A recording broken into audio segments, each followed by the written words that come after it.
And we're back with another episode of the Bourbon Pursuit Podcast. My name is Kenny, and again we have Ryan back with us. Ryan, how's it going? Good, Kenny. Good. Getting antsy for fall to get here. Fall's always a good time with a lot of releases coming out, especially the Buffalo Trace Antique Collection. So I'm excited to talk to our guest today because he sounds like he has the easiest and coolest job. We have Krim Comstock, and Kris is the Bourbon Marketing Director at Buffalo Trace. Yeah, excited to have Kris on today. Yeah, we'll talk about that. But first, I kind of wanted to ask him, did you see this whole Fire NATO, Bourbon NATO thing, that's video that's been circulating over Facebook and Twitter the past week? No, I did not. You didn't see it? Okay, so many people probably saw it. It was all over forums, and I even had people in different states and family members tagging it on my Facebook wall, oh, check this out, what's going on? Well, if you do a quick Google search for it, you just do Fire NATO. And I literally just did it right before the show, and all the news results, there's 1,000 of them, and they all just happened 2 days ago. But it's a video that shows the aftermath of when lightning struck at a Jim Beam plant. And so it was yes, I did see that. Yeah, they go and talk about over 800,000 gallons of bourbon or whiskey was spilled into a retention pond, and it that caught fire, and it also caught the water on fire. And as the blaze was actually spreading, the wind was actually whipping the fire into something that looked like a tornado. And so that's why everybody was calling it, tornado or fire NATO or bourbon NATO. And the fire was eventually put out, but it killed a large number of fish, and it cost Jim Beam about $27,000 in cleanup costs. Well, one of the things that I found really interesting is that one of the most famous people, at least within the line of the bourbon realm, wrote a blog post about it. So we all probably know Chuck Cowdery, from chuckcowdery.blogspot.com. He writes a lot of stuff on bourbon. And he wrote that really, this news isn't viral. He goes, for some reason, he hadn't even seen the video up until now, but this actually happened back in 2003. So for anybody that's out there, waiting for a quote unquote, the fire release, you probably shouldn't hold your breath. And Chuck mentions that, lightning really didn't ignite a leak from the factory. Lightning actually struck a warehouse. And that was the conclusion that was reached by the investigators. And that retention pond, it was man-made. Talks about how Beam has 72 different maturation warehouses, and this was just one on the small end with 800,000 gallons. And he's also talked about there was actually another fire destroyed another warehouse almost in the same exact spot back in 1968 before Beam owned it. And then he also notes that for anybody that really cares about when a warehouse starts to burn, he has to help you understand that firefighters can't stop it. All they can do is just kind of stop it from spreading, because he said some barrels explode and they send others flying through the air, and the flames are usually blue like alcohol, or like an alcohol lamp. So I thought that was pretty interesting that it all happened here in this past week. Yeah, I didn't know there was a video. I did see the the Facebook, but I didn't see the video. I'll have to check it out. But my parents, I grew up about 2 or 3 miles from there, so I remember when it happened, and like it was yesterday. But that and the Heaven Hill fire, so that's pretty cool. I'll have to check it out. Well, cool. Let's go on and kick off the show. Today on the show we have Krim Comstock, and Kris is the Bourbon Marketing Director at Buffalo Trace. But there's a little bit of a fun tidbit about Kris, is that he's a 6 foot 8 inches tall. So he's what we consider kind of a beast man, and he played a little ball in his time. So Kris, welcome to the show. Hey guys, happy to be here. Good. So I guess tell us, your bourbon story. Do you have any kind of old memories of, maybe where bourbon influenced your life before your time at Buffalo Trace? Well, I got up to Kentucky when I was 18 years old, so I don't have any stories from those years. Of course not. But eventually I started to appreciate bourbon in Kentucky and the history there and the taste. And while one of my friends were drinking beers, I was starting to explore different bourbons, and I fell in love with it and appreciated that the bourbon is part of Kentucky. It's part of our story. It's the fabric of our culture. It's part of that. So I really appreciated bourbon whiskey, and of course since then I've tried countless different bourbon whiskeys. It's fortuitous that I am out here at Buffalo Trace, because I respect all the work that's been done in this industry, and happy to be part of it now. Oh, yeah. It's awesome, especially everything that's going on at Buffalo Trace. So I guess kind of talk us about what led you to Buffalo Trace. Like, how did you actually end up being there, and what led you into the bourbon industry?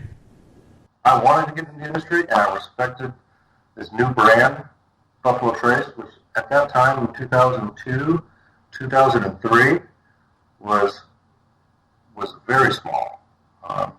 And Buffalo Trace is still a fairly small brand. But back then, we were selling Buffalo Trace outside of 200 miles of the distillery.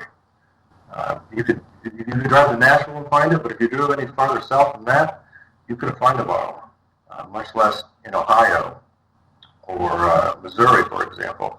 But now, with the popularity of bourbon that's boomed in the last couple of years, even though we were planning for growth, we sat here today in 2015 and we don't have enough. The reason I'm at the distillery now is because I had tons of energy for Buffalo Trace and for the bourbon industry, and so I wrote a letter to the president of the company, Mark Brown, and said, I want to come work for you.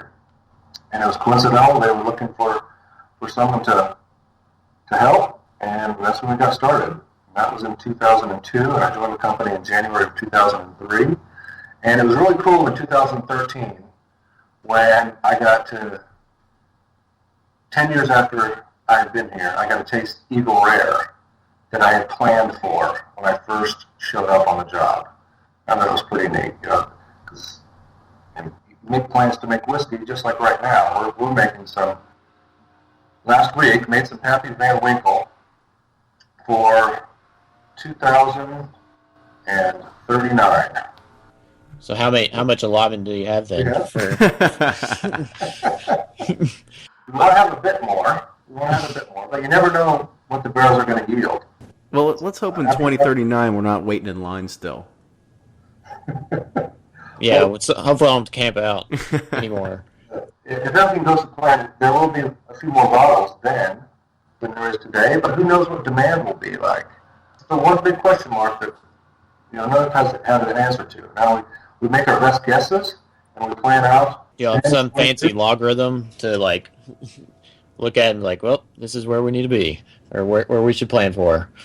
How do you go about that process? There's a bit of science to it. You look at opportunity and growth here in the States and outside of the States, and how bourbon is doing overall, and what do we think the size of the bourbon category can get to. But things are cyclical, and whether we have enough 20 years from now or not enough, I don't know, but I guarantee you we'll probably be wrong. We'll wake up and it'll be 2035 and we'll have not got quite right. Sitting on too much, or maybe we didn't make enough, but you just have to make your best guess. Yeah, absolutely. So, other than kind of forecasting, what else do you do in your current role? I try to teach folks about bourbon whiskey, and I'm really involved with consumers and visitors here at the distillery and customers. I travel a bit and talk to folks and teach them about what makes bourbon different than other whiskeys and taste through different whiskeys. That's the fun part of the job. Other things, poring over numbers and looking at labels and making sure we're maintaining our quality. Having a chance to meet internally and plan and forecast, like you said. But the fun part is tasting the bourbon. Either where people come to visit the distillery, or I get to go and meet folks on their own terms, crack open some bottles, and taste the difference, and answer the questions. Because people have more and better questions than they ever had before. Folks know about the different recipes and the different aging environments and the different experiments that we've been conducting around here, and asking, what does this taste like, and when are we going to be able to taste that? Right now we've got hundreds of thousands of barrels in inventory for bottlings for the next 23 years, like I said. But some of the most fun stuff to taste and talk about, to get into, are one of the experiments we're doing. Oh yeah, so talk about the experiments then. Let's hear it. Some of the stuff we've done in the past is different woods from different parts of the country or the world, or different toasts to the barrel, different chars, different mash bills using different ingredients that are non-traditional for bourbon. Our single oak project was a massive undertaking. We actually handpicked barrels from the Ozark Mountains and made individual barrels out of each one. And we age-dried the wood, and we put different mash bills in them, and we let them wait 8 years. And then over the last couple of years, people have been tasting them and telling us what they think. Actually, it was just a couple months ago that all the votes were counted, and we had our winner. Out of 192 unique whiskeys, barrel number 80 was the favorite. And that whiskey, I thought was fantastic, and we're going to make some more of it. But the problem is, you got to wait 10 more years. Yeah, that's the problem. So I guess that's one thing that we actually interviewed when we did Harlan. I think in the second episode, he talked about that single oak project and the experimentals and stuff like that. And yeah, so at that time, 80 actually hadn't been announced. So yeah, if you do come across the number 80 out there anywhere in the stores, if you can still find the single oak project, that is going to be the ticket, or that's actually going to be the bourbon that's going to become a label at some point here in 8-10 years or whenever it's going to be. About 10 years, because first we've got to harvest new trees, then we've got to age dry them for 12 months. So we won't be another 18, 20 months before we even have any barrels that are full of whiskey, much less have matured for 8 or 9 years. So we've got a ways away. In this business, there is a lot of patience required. On top of the single oak project, we've got 4,000 other experimental barrels of whiskey. And some of them, I guarantee you, are not going to turn out well. But you learn as much from your failures. You learn, hey, let's not do that again. That doesn't taste great. Some of the whiskeys are going to not be a huge variation from our standard. I mean, you tweak the char level, and maybe you don't have a huge difference, for example. Well, with 4,000 experiments, there's no way you guys can do all that by yourselves. So I know you can recruit 2 more people if you need somebody to come by and just do some tasting and spit it back in the cup or whatever you need. I think we'll give you our number after the show for sure. The stuff that does turn out, that's what keeps us energized. When you try something and it tastes phenomenal. And we did an experiment a few years ago using French oak as opposed to American oak. And the regs for bourbon say it has to be aged in a new oak container. But it doesn't say necessarily has to be an American oak container. So that French oak bourbon we made was bourbon. And it was sweet, and it was mellow, had depth. I thought it was fantastic. And anyone would have never been able to taste that sort of thing unless decades ago someone said, hey, let's try this. It's just to see. Well, good. I hope. So when are we going to see that one on the market? Is that barrel number 80? No, that was just a French oak experiment. Yeah. So that one's never going to see the light of day then. Well, we released one. Oh yeah. Which one was that? It was part of our experimental collection. And as some of these experimental barrels come of age, we'll bottle them up. They're very rare. Imagine if you've got 2 barrels that you made a decade ago. There's not much whiskey to go around. But if you go to BuffaloTraceDistillery.com, you can see what these bottles look like and maybe find them. But so, I guess another question on those experimentals. You even said that there's some experiments that go bad, and even if there's only 2 barrels of it, now are these barrels, even if say it's a bad batch or bad experiment, will you still bottle these up and put them out as an experimental to try to recoup costs, or are you just kind of like, we don't want to kind of tarnish the brand, let's just go ahead and dump this or whatever it is? Yeah, it's not about recouping any cost. Ever. We're not going to put our name on it if we don't think that it's good whiskey. So we'll usually bottle it up in little flask bottles. Put a failed label on it and put it down in the basement so that 100 years from now, the next generation will say, "Hey, we already tried this. Don't do that. Let's not repeat our failures." So, something tells me it's going to be like a Christmas party here in the next 20 years. Somebody's going to go and find that basement, and it's just going to be the best Christmas party ever. Maybe. So another thing that you're also in charge of is you're also in charge of, from that bio, some of the packaging that goes in there. So can you kind of talk a little bit about some of the labels that Buffalo Trace has, and maybe some of the meaning behind some of the labels as well? It's a fun part of the job. The packaging of a brand, I think there's a lot to communicate what the product is. So for Buffalo Trace, that packaging was developed before I joined. But it's named after the Buffalo Crossing and the buffalo that traveled east to west, and they crossed the Kentucky River where our distillery sits today. That's why the distillery is called the Buffalo Trace Distillery, because that's what led early American pioneers to the spot. And they settled down here. Two guys named Willis and Hancock Lee, and called it Leestown, and eventually started to make whiskey. And so that's why the brand's called Buffalo Trace, and it's got a hunkin' big buffalo on it. So hopefully that resonates with people. I think it's cool. We do a lot of animals and names around here.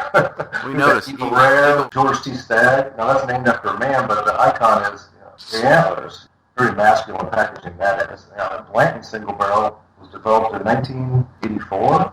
It was named after Colonel Blanton, who hired Elmer T. Lee. And Elmer was the one that said, hey, let's do one barrel at a time, Albert Blanton. And so we started doing that in 1984.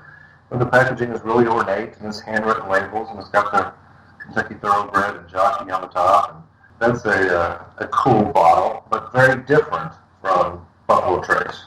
Yeah, one of the things that I've always noticed about Blantons, and maybe you could correct me if I'm wrong, is that it's almost like a collector series, right? It's you got to buy all the bottles to be able to spell out Blantons, because if you look on the jockey and the horse on the top of the cork, or whatever you're going to call it, the topper of the bottle, there's going to be a letter that's on one of the feet of the horse.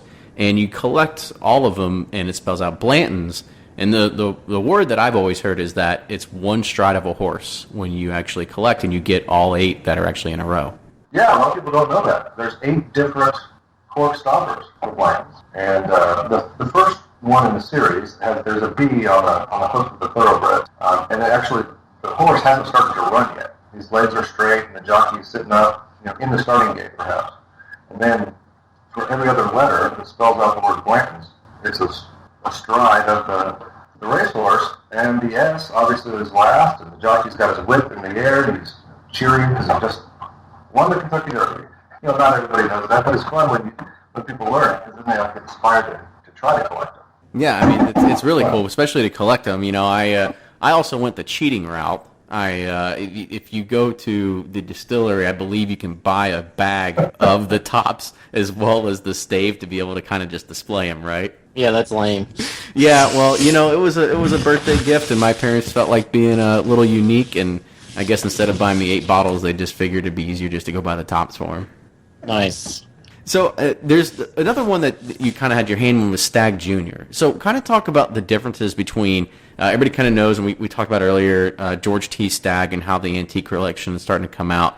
But where does Stagg Jr. really fit in, and kind of what's the key difference between those two brands? Well, our antique collection is what I think some of the best bourbon whiskeys around. And it only comes out every year in the fall, once per year. There's always been a more accessible version of Eagle Rare 17-year-old. It's our Eagle Rare 10-year-old. And the Sazerac 18-year-old has got a little bit more accessible version of that in the standard Sazerac. Same thing with William LaRue Weller. But there never was a more available version of George T. Stagg.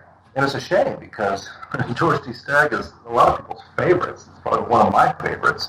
So if you don't find a bottle of George T. in September or October, then you miss out for the whole year. Decide, hey, let's do like we've done for Eagle Rare and Weller and Sazerac and make a version that is a little bit more available, a little bit less expensive. So we started tasting some barrels that were 8 years, 9 years old, and put some batches together and said, this stuff's not George T. Stagg necessarily, but this is phenomenal. And at 8 or 9 years, you don't have to wait quite as long, right?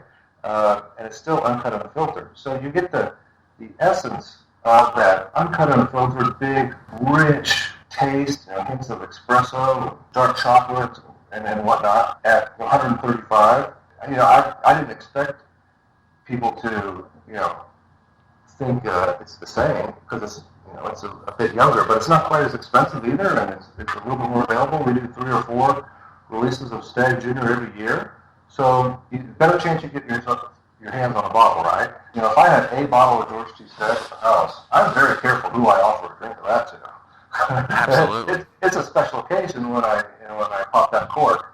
But with Stagg Jr., you don't have so much heartburn around doing it. You're going to get another bottle. So I guess there's always been another question that's kind of burning on me with the Eagle Rare thing. So as anybody kind of knows and they pay attention, they walk in liquor stores, the 10-year-old used to be on the neck.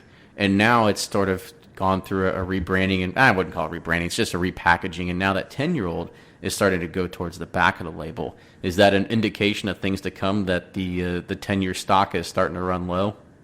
No, that's not our plan. It's always been on the back of the label. We didn't just add it there. It's always been there. Yeah. It was, so our last episode, we kind of talked about giving away some free samples to people that wrote reviews, and I put on there, I said, I'll give away some samples of stuff. And so I sent stuff off to like the first 2 or 3 people, and 2 of the first 3 all replied back they wanted samples of the George T. Stagg, and I was like, damn it, I knew I shouldn't have put that on there. Everyone loves, not everyone does, it's a big whiskey, but for 135, 140 proof, it's amazingly sippable. Lots of depth of flavor there, and I like that bit of bitter coffee espresso, dark chocolate. I like that in George T. So give it to us straight. So if you had to choose, you talked about Stagg a lot, but let's take the whole Buffalo Trace portfolio. And so if you could only take 3 bourbons with you, let's say you're losing your job and they're saying you get to take 3 bottles with you. What are the 3 bottles that you're going to take? Well, we already talked about one. I think if it was end of days, George T. Stagg would be the bottle that I had my last drink out of. I love George T. Stagg. But aside from that, some of my other favorites, Buffalo Trace is probably the most balanced bourbon that we make. It's $25 for a bottle, but Harlan will tell you there's nothing more balanced that comes from Buffalo Trace Distillery. George T. Stagg is not a balanced whiskey. It's a big, bold whiskey. Out of the weeded recipes, I like Weller 12. So does everyone else. You talk to a lot of us here in the industry who work at bourbon distilleries and whatnot, whether it be Jimmy Russell or other friends like Rutledge and whatnot. 8 to 12 years old is a great age for bourbon whiskey. You don't have to wait necessarily 20 years. Frankly, some of the stuff that I've tasted that's 18, 19, 20 years plus is gone past its prime. It's too oaky and too dry. Now, weeded recipe bourbons I think can go longer, more gracefully, but our Eagle 17-year-old is pushing the envelope, I think. But it's all personal preference. That's just my preference. I love Pappy 20-year-old. I love George T. Stagg. I love, I'll tell you, a big whiskey is a Thomas H. Handy Cider Rye. You can make a hell of an old-fashioned with that guy. Mm-hmm. But who says that, one whiskey is the best for every occasion? I think that what's cool about Buffalo Trace Distillery is that we make so many different recipes and age things at so many different lengths of time that we can offer such a variety, because my tastes are different than yours, and my tastes today are going to be different than they are a week from now. There's just different occasions I want something different, and we try to cover as much ground as we can with variety. Oh yeah, there's definitely a variety there at the distillery. I mean, I would encourage anybody to ever go and visit Buffalo Trace, and if you want to, always take the hard hat tour, because that's something that's an experience that you're not going to get with anything else. You'll get to get a lot more in depth with it. So I would always encourage our listeners to go and do that as well when they do go visit. And as for Freddie. Lastly, I kind of want to talk about the antique collection since it was just announced. I'll go ahead and kind of give some cliff notes and some highlights for some of our listeners. So from what I found out so far and what's kind of come off the press release is that the George T. Stagg this year will be 138.2 proof, but the odd thing here is that there was actually an incredible amount that was lost to evaporation. There were 128 barrels, which is about normal for the George T. Stagg allotment, but somewhere around 80% or 84%, whatever as I read, was actually lost to evaporation. So there's definitely going to be a decrease in the amount of George T. Staggs that will be available out there in the wild this year. William LaRue Weller came in at 134.6 proof, but on the flip side of this, there's actually going to be double the amount of bottles of William LaRue Weller as there were compared to 2014. Eagle Rare 17 is fresh once again after a couple years of being a tanked 19-year-old, so that's going to be something that's going to be exciting to kind of get at. And this is going to be the last year for the Tanked Sazerac 18. So the Sazerac 18's kind of been the same exact bourbon here for the past few years, but this is going to be the end of it. And then also we are going to still see the Thomas H. Handy that'll still always be out there as usual. So anything you want to give us, any more insider tips for the antique collection? But I love this year's William LaRue. And we've been planning for more William LaRue Weller for a while now. We've got more barrels this year to choose from. So we hand-picked and tasted and settled on the batch, and there was quite a few more barrels. So that's where you're going to have a little bit more of that, which is great, considering that our yield on Igor 17-year-old was a little bit light, and Sazerac 18-year-old was a little bit light, and luckily we're going to get into mature 18-year-old rye whiskey barrels next year, so we'll have a first new batch of Sazerac rye in a while, which would be fantastic and interesting, and new. Of course, we'll pick the barrels to mimic the taste profile as best we can. The tasting is a serious business. People joke about that job, being able to taste whiskey for a living. None of us do it solely for a living, but we do take it really seriously in between everything else that's going on. And we picked those barrels at George T. Stagg this year. We had some barrels to choose. We tasted. We picked a match. We're all fired up. We didn't pick it because we think this barrel's got a lot of liquid in it and this barrel doesn't. We picked it all on taste. And when we got ready to dump the barrels into a batch, we found out some of these barrels have 1, 2, 3 gallons left in them. And you say it's evaporation, but that's a big piece of it. But there's, some of them could have had some leaks, or been sampled over sampled over the years. Yeah. And it was a shame because the batch tastes awesome, but there's not as much to go around. In fact, there's less than half as many bottles as we had last year. So it's not like we didn't have the barrels; they just didn't yield as much liquid as we had hoped. So we're already starting to get ahead of it for next year. So we're gonna taste and try to put together a batch, and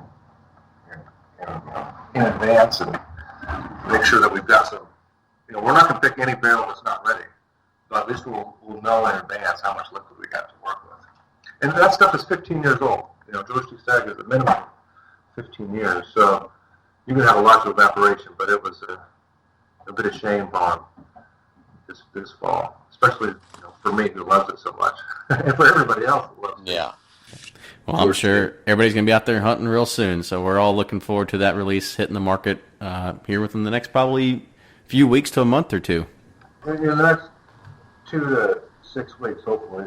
Yeah. Showing up.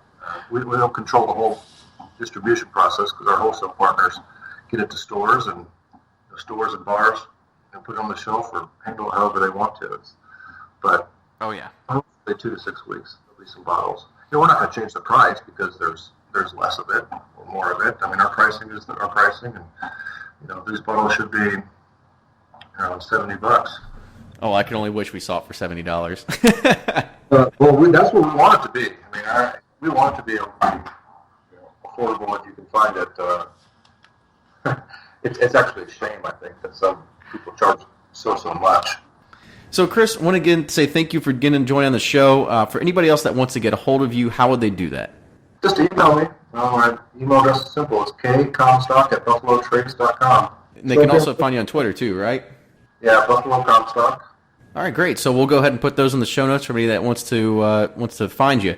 Again, Kris, thank you for being on the show. It was great, kind of learning about your history and the roles that you're doing there, and giving some more commentation on the antique collection, because it's always one of the great things one of the best collections that you can get out there, some of the best bourbons and ryes that you're gonna be able to find in the market.